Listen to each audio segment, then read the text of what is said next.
我这个စာပြီးတော့တခါတည်းမှာအလုံးတရားနာဖို့ရန်အတွက်အစဉ်သင့်ဖြစ်ပါလေဗျာဆိုတော့ဗျာတရားချင်းမြင့်ပြတော်မူပါရပြောတယ်လည်းမြတ်စွာဆောက်ထားပါယနေ့ကျွန်မောကတရားနာနေကြတဲ့ဗီယက်နမ်နိုင်ငံသူနိုင်ငံသားတရားဓမ္မများနဲ့တကွာကမ္ဘာလောကမှာရှိကြတဲ့တတ္တဝါအလုံးကိုယ်စိတ်နှပြချမ်းသာကြပါစေချမ်းသာကြပါစေ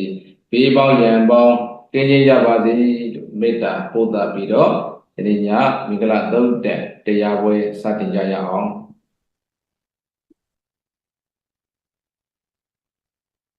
အဲ့တော့ဒီမင်္ဂလာတရားမှာ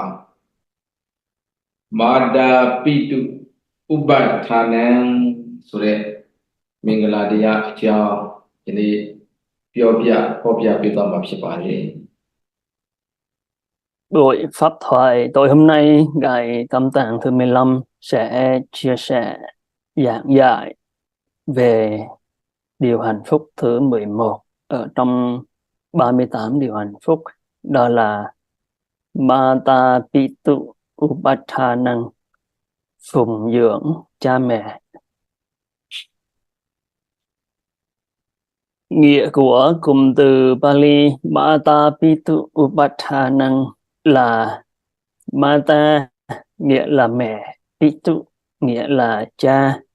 Upathanang nghĩa là hiếu thảo, phụng dưỡng, phụng sự. Cho nên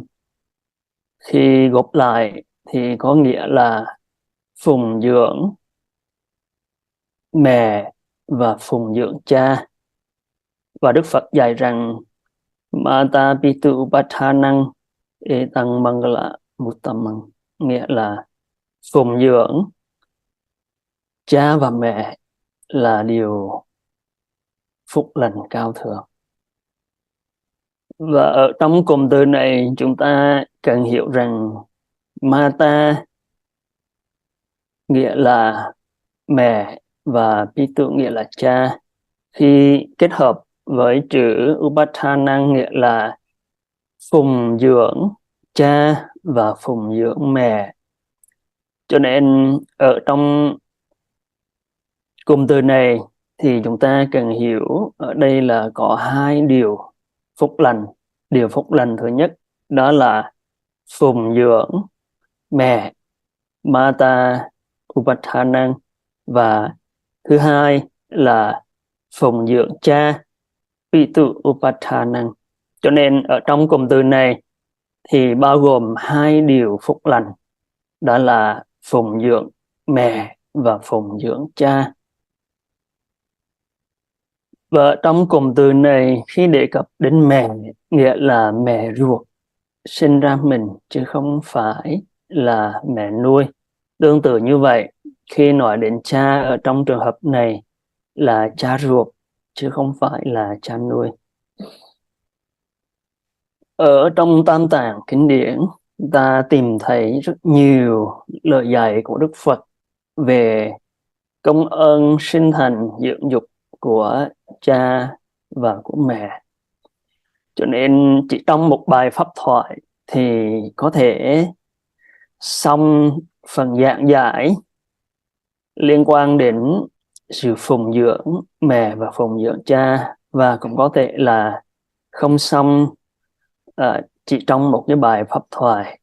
mà thôi. Cho nên khi mà chúng ta tìm hiểu về công ơn của cha mẹ cũng như sự phụng dưỡng cha mẹ thì được đề cập rất nhiều ở trong Tam Tạng Kinh Điển. Đức Phật nói rất nhiều về công ơn của cha mẹ và về sự phụng dưỡng của cha mẹ. Đối với công ơn của cha mẹ rất lớn dành cho con cái, cho nên con cái không thể nào có thể báo hiếu và phụng dưỡng cha mẹ để có thể phụng dưỡng và báo hiếu hết được cái công ơn sinh thành dưỡng dục của cha mẹ được, và không thể báo hiếu một cách dễ dàng đối với công ơn của cha mẹ, bởi vì công ơn của cha mẹ quá lớn đối với con cái.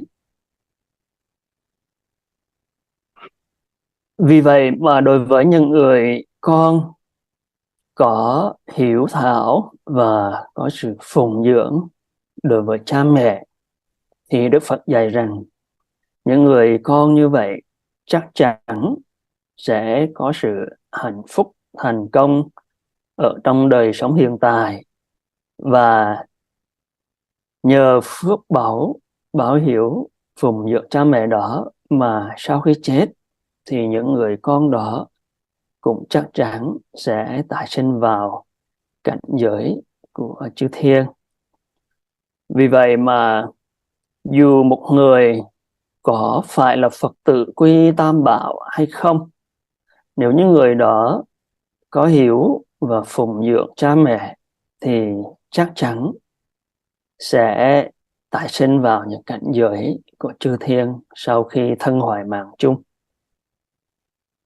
Khi nói đến sự hiếu thảo và phụng dưỡng cha mẹ thì có hai cách mà Đức Phật đã dạy. Cách thứ nhất đó là sự phụng dưỡng cha mẹ trên phương diện vật chất hay là trên phương diện thế gian. Và cách phụng dưỡng cha mẹ thứ hai đó là phụng dưỡng cha mẹ trên phương diện tinh thần hay liên quan đến Phật Pháp. Mặc dù có rất nhiều cách để phụng dưỡng cha mẹ theo ở ngoài thế gian, như chúng ta cũng có thể biết, nhưng mà Đức Phật dạy rằng những sự báo hiếu và phụng dưỡng cha mẹ theo thế gian, như là sự phụng dưỡng về vật chất, thì không thể nào sánh bằng được sự phụng dưỡng và hiếu thảo trên phương diện Phật Pháp. Nghĩa là những người con báo hiếu cha mẹ, giúp đỡ cha mẹ trên phương diện tinh thần thì mới có thể gọi là báo hiếu được cha mẹ trong môn một. Nào vì vậy vậy khả năng của nàng ta đi lấy bây giờ về mà chẳng mà khi để khám mà xí lấy bây giờ về nó vì vậy chỉ chú tốt đi như chỉ đi tốt đi bây giờ thì leo thai của về ưu dụ lâu truy để lúc bảo vậy rồi vì vậy ở đây sa yi pi zong on ni yi pi zong on chăm mà yi pi zong onအားလုံးပြုစုဆောင်ရှောက်ကျွေးမွေးတာကိုလည်းပဲဥပဒါနာဒါကျေးဇူးဆက်တယ်လို့ခေါ်ပါတယ်အချုပ်ပြောမယ်ဆိုရင်တော့မိဘတွေရဲ့လိုအပ်ချက်မှန်သမျှတွေကိုသာသမီတွေကဖြည့်ဆည်းပေးတာလှုပ်ဆောင်ပေးတာမှန်သမျှတွေဟာဒါမိဘကိုပြုစုလို့တွေ့ခြင်းမိဘရဲ့ကျေးဇူးကိုဆက်နေခြင်းပဲဖြစ်ပါတယ်မိဘတွေကိုဘာကြောင့်ဉာဏ်ပြုစုလို့ကျွေးတင်တာလဲဆိုရင်တော့မိဘတွေဟာသာသမီတွေအတွက်လောကမှာအင်မတန်မှကျေးဇူးအများဆုံးသောပုဂ္ဂိုလ်များဖြစ်နေလို့ပါပဲအဲ့တော့မိမိတို့ရဲ့သာသမီတွေအသက်ရှင်ရအောင်ငယ်စဉ်ကလေးကမိခင်ဟာမိမိရဲ့နိုးကြိုတိုက်ကျွေးပြီးတော့ကလေးအသက်ရှင်အောင်အာဟာရတွေလည်းပဲကျွေးမွေးခဲ့တာဖြစ်ပါတယ်နောက်ဒီလောကကြီးရဲ့ကောင်းခြင်းဆိုးခြင်းအာယုမှန်သမျှကိုလည်းပဲမြင်တွေ့နိုင်အောင်မိဘတွေကအစဉ်စဉ်စောင့်ရှောက်ခဲ့ကြလို့ပဲဖြစ်ပါတယ်အဲ့တော့မိခင်တွေကမိဘတွေကသာဒီသားသမီးတွေကိုငယ်စဉ်မှာကောင်းကောင်းမစောင့်ရှောက်ခဲ့ဘူးကောင်းကောင်းမပြုစုခဲ့ဘူးဆိုရင်လောကမှာအသက်ရှိရှိနေနိုင်ကြမှာမဟုတ်ပါဘူးအဲ့တော့ကလေးတွေဆိုတာကအပူလည်းမသိအေးလည်းမသိအန္တရာယ်ဆိုတာလည်းမသိပါဘူးအဲ့ဒီအားလုံးအန္တရာယ်ခံသမျှကိုမကြုံရအောင်မိဘတွေကပဲအသက်ကြီးစီအထိ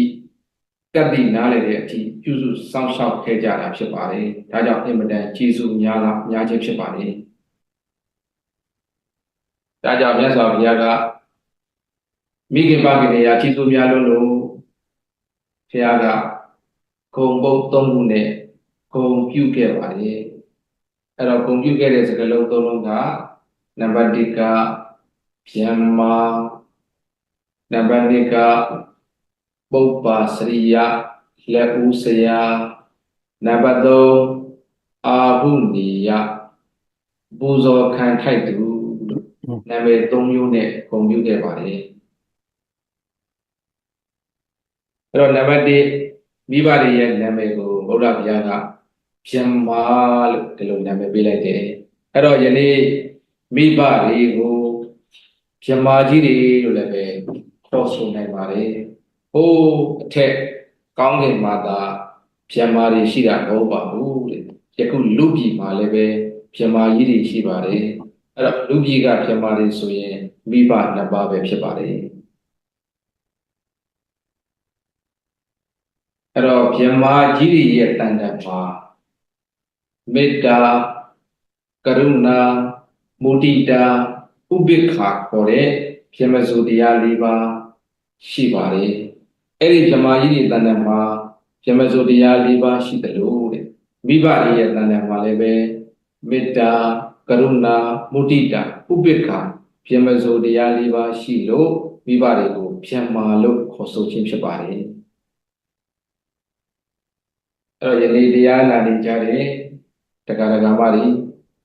မိမိတို့ကိုယ်တိုင်မိဘတွေလုပ်နေတာဆိုတော့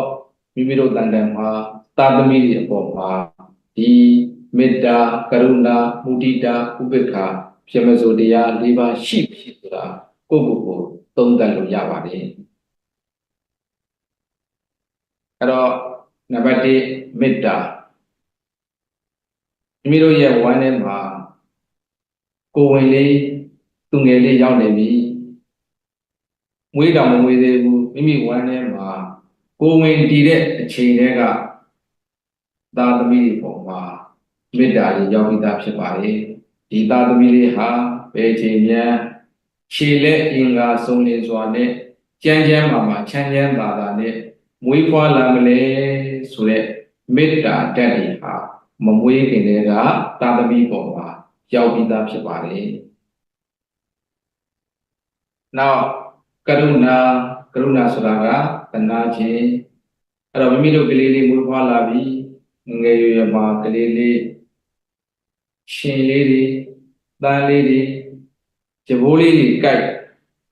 ငိုးလာပြီဆိုရင်အသေးအဖွဲလေးကြောင့်ငိုတာကအစ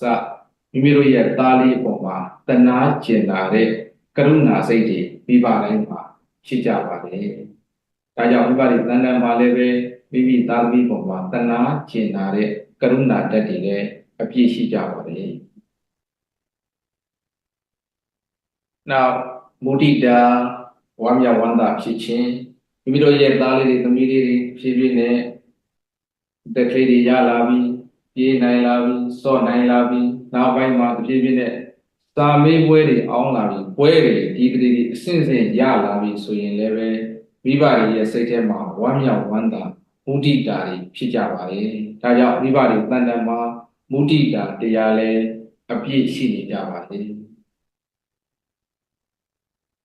နောက်တဲ့ဥပိ္ပခာဆိုတာကတော့လေ့ယူရှုခြင်းဖြစ်တဲ့ပဲလေအစွန်းမရောက်ဘူးမုန်းတဲ့ပဲလေအစွန်းမရောက်တာဒါဥပိ္ပခာလို့ခေါ်ပါတယ်အဲ့တော့သားလေးတွေသမီးလေးတွေတပြေးပြေးနဲ့သူ့လုံနိုင်သွားပြီကိုယ်စီးပွားရေးကိုလုံနိုင်သွားပြီအိမ်တော်ကြီးကြသွားကြပြီဆိုရင်လည်းပဲမိဘတွေရဲ့စိတ်ထဲမှာသူ့လမ်းသူရှောက်နိုင်ပြီပဲဆိုတဲ့ဥပိ္ပခာတရားလေးတွေရှုနိုင်မှုလည်းပဲရှိကြပါတယ်ဒါကြောင့်မိဘတွေရဲ့တန်တန်မှာဥပိ္ပခာတရားလည်းပဲအမြဲတမ်းရှိနေကြပါတယ်အဲဒီတော့အထက်ကစံရမြမကြီးတွေရဲ့တန်တန်မှာမေတ္တာကရုဏာမုဒိတာဥပိ္ပခာ၄ပါးရှိသလိုမိဘတိုင်းရဲ့တန်တန်မှာလည်းပဲမေတ္တာကရုဏာမုဒိတာဥပိ္ပခာ၄ပါးစီရှိတာချင်းတူတဲ့အတွက်ကြောင့်မိဘတွေကိုလည်းပဲဘုရားဘုရားကဗျမ္မာကြီးတွေလို့ခေါ်ဆိုနိုင်ပါတယ်လို့မိတ်ဆိုခဲ့ပါတယ်နောက်နံပါတ်2နာမည်ပေးတာက ပုပ္ပါစရိယလက်ဦးဆရာလို့ဒီလိုနာမည်ပေးပြီးတော့ဂုဏ်ပြုပါတယ်အဲ့တော့မိဘတွေဟာမိဘဆိုတဲ့နာမည်တွေမကနောက်ထပ်ဆရာဆိုတဲ့နာမည်ပါရနိုင်ပါတယ်ပုပ္ပါစရိယလက်ဦးဆရာရှေ့ဦးဆရာအဲ့တော့သားလေးသမီးလေးတွေမွေးဖွားလာပြီဆိုရင်ပထမဦးဆုံးသင်ပေးရတာကမိဘတွေဖြစ်ပါတယ်ဘယ်လိုစားရတယ်ဘယ်လိုသွားရတယ်ဘယ်လိုနေရတယ်ဘယ်လိုထိုင်ရတယ်ဖယားဘယ်လိုရှိခိုးရတယ်စသည်ဖြင့်ပထမဆုံးသင်ပေးတာမိဘတွေဖြစ်ပါတယ်ဒါကြောင့်မိဘတွေကိုပုပ္ပါစရိယလက်ဦးဆရာရှေးဦးအရင်ဆုံးဆရာလို့ဘုရားဘုရားကမိတ်ဆိုခြင်းဖြစ်ပါတယ်နောက်နံပါတ်3ကအာဟုနေယမိဘတွေရဲ့နာမည်အာဟုနေယဆိုတဲ့နာမည်လေးပဲရရှိပါတယ်အာဟုနေယဆိုတာဟိုးအင်မတန်ဝေးတဲ့အဝေးတနေရာမှာယူဆောင်ပြီးတော့လာခဲ့တဲ့လူတန်းွယ်မှန်သမျှစားတော့မှန်သမျှကိုမိဘတွေလူတန်းထိုက်တဲ့ပူဇော်ထိုက်တဲ့အတွက်ကြောင့်တဲ့မိဘတွေအာဟုနေယလို့လည်းပဲဟောဆိုနိုင်ပါတယ်တန်ခါဂုံတော်9ပါးမှာအာဟုနေယဆိုတဲ့ဂုံတော်တစ်ခုပါပါတယ်အဲ့တော့မိမိတို့ရဲ့အမေဖေမိခင်ဖခင်တွေလည်းပဲအဲ့ဒီအာဟုနေယဂုံနဲ့ပြည့်စုံကြပါတယ်ဒါကြောင့်တန်ခါတော်တွေလူမသာပူဇော်မသာကုသိုလ်ရတာမဟုတ်ပါဘူးမိမိတို့အိမ်မှာရှိနေတဲ့မိဘတွေကိုလူမဲ့တန်းမဲ့ကျွေးခြင်းမွေးခြင်းဟာလည်းပဲကုသိုလ်ရပါတယ်မိဘတွေကအာဟုနေယဂုံနဲ့ပြည့်စုံလို့ပဲဖြစ်ပါတယ်အဲ့တော့တို့လူစရာတန်းစရာပုဂ္ဂိုလ်မရှိဘူးဆိုပြီးတော့အဝေးလိုက်ပြီးတော့ရှားနေစရာမလိုပါဘူးတဲ့မိမိတို့အိမ်မှာမိဘတွေရှိနေရင်မိဘတွေဒီပြင်းနေအာဟုနေယဂုံနဲ့ပြည့်စုံတဲ့အလှူခံပုဂ္ဂိုလ်တွေဖြစ်ပါတယ်ဒါကြောင့်အဲ့ဒီမိဘတွေကိုလှူဒန်းခြင်းဟာတကယ်ကိုနောက်ဆုံးဟိုးနတ်ပြည်တွေမှာကတရားမင်းတောင်မှဖြစ်နိုင်တယ်လို့ပိဋကတ်တော်မှာမိတ်ဆိုထားပါတယ်အဲ့တော့အမေအဖေရဲ့နာမည်မာတာပိတုဆိုတဲ့နာမည်တွေမကအမေဖေရဲ့နာမည်ဟာဗျမ္မာနောက်ပုပ္ပါစရိယလက်ဦးဆရာအာဟုနေယအလူကံပုဂ္ဂိုလ်လို့လည်းပဲခေါ်ဆိုနိုင်တယ်ဆိုတဲ့အကြောင်းဘုရားဗျာကမိဘတွေကိုဂုဏ်ပြုမိတ်ဆိုနေခြင်းဖြစ်ပါတယ်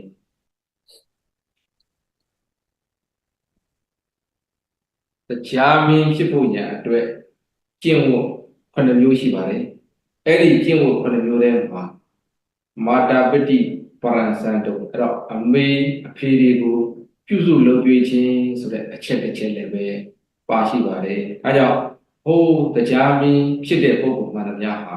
မိဘကိုပြုစုလုပ်ကြွေးနိုင်တဲ့ပုဂ္ဂိုလ်သာဖြစ်နိုင်တယ်မိဘကိုမပြုစုတဲ့ပုဂ္ဂိုလ်များတရားမင်းမဖြစ်နိုင်ပါဘူးဒီတရားမင်းဖြစ်နေတဲ့ပုဂ္ဂိုလ်ဟာဟိုးအတိတ်တုန်းကမဂဆိုတဲ့ပုဂ္ဂိုလ်တယောက်ဖြစ်ခဲ့ပါတယ်အဲ့ဒီအချိန်တုန်းကဖျားပွင့်တဲ့အချိန်လည်းပဲမဟုတ်ပါဘူးဖျားပွင့်တဲ့အချိန်မဟုတ်တော့ဖျားဆိုတာလည်းမသိပါဘူးတရားဆိုတာလည်းမသိပါဘူးတန်ခါဆိုတာလည်းမသိပါဘူးသို့တော်လည်းပဲသူတို့ဟာမိဘတွေကိုတော့တေးသေးချာချာပြုစုလုပ်ကျွေးခဲ့ကြပါတယ်ဒါကြောင့်တရားမင်းဖြစ်ခြင်းဖြစ်ပါတယ်အဲ့တော့ဗမာလူမျိုးဖြစ်စေဗီယက်နမ်လူမျိုးပဲဖြစ်စေထိုင်းလူမျိုးဖြစ်စေဟိုးဥရောပနိုင်ငံသားတွေပဲဖြစ်စေဘယ်ပုဂ္ဂိုလ်မဆိုမိဘကိုပြုစုလုပ်ကြွေးရင်မိဘကိုစောင့်ရှောက်ရင်အလုံးဟာနတ်ပြည်ကိုရောက်နိုင်တဲ့ပုဂ္ဂိုလ်ကြီးပဲနတ်ပြည်တွေမှာကပစ္စုပန်မှာလည်းပဲ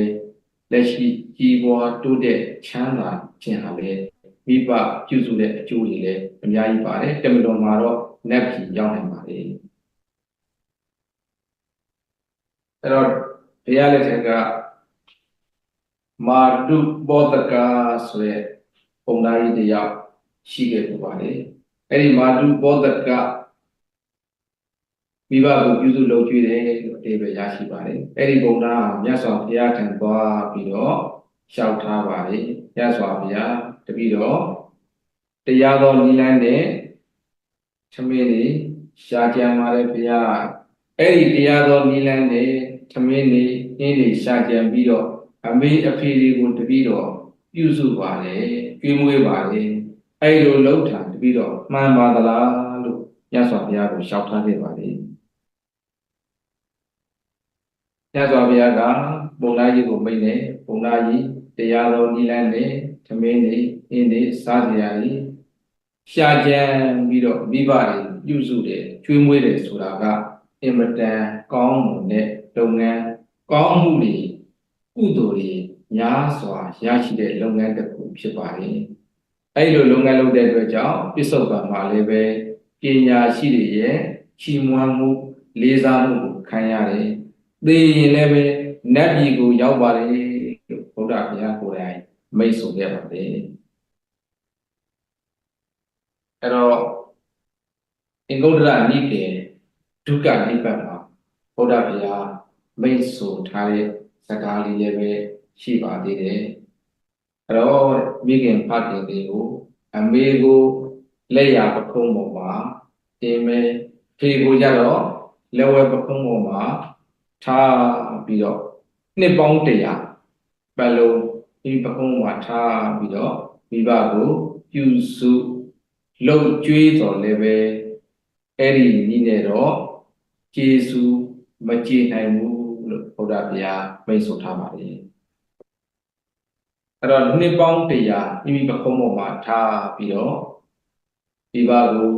ပြုစုမယ်နှိပ်ပေးမယ်နန္တာတွေလိမ့်ပေးမယ်တခါမိဘတွေကလည်းပဲသူ့ရဲ့ပခုံးပေါ်မှာပဲနေပြီးတော့ကျင်ကြီးကျင်ငယ်စွန့်နေအဲ့ဒီကျင်ကြီးကျင်ငယ်တွေကို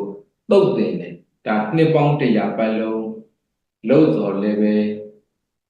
ဘလောက်ပင်လောကကြီးတဲ့ကျေးဇူးဆက်ဆက်မိဘကျေးဇူးကတော့မကျေနိုင်ပါဘူးတကနောက်ထပ်ယရနာတွေများစွာထွက်တဲ့ဒီတမြေပြင်လုံးရဲ့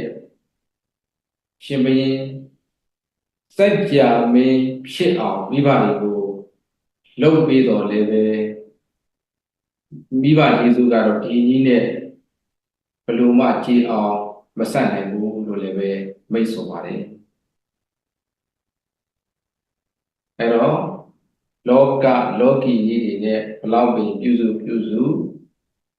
မကျေနိုင်ခြင်းဟာမိဘတွေရဲ့ဂုဏ်ကျေးဇူးတွေဟာအင်မတန်မှကြီးကျယ်လို့ဖြစ်ပါလေအဲကြောင့်မိဘရဲ့ကျေးဇူးကိုကြည်အောင်ဆက်ချင်ရင်တော့ဓမ္မနည်းနဲ့ပဲဆက်မှကြည်တယ်လို့ဘုရားဘုရားမိန့်ထားပါတယ်အဲ့တော့မိခင်ဖခင်တွေကိုဒါတော့မိတို့လိုလိုလို့စင်တိုင်းစားစရာနေစရာဝတ်စရာအစစ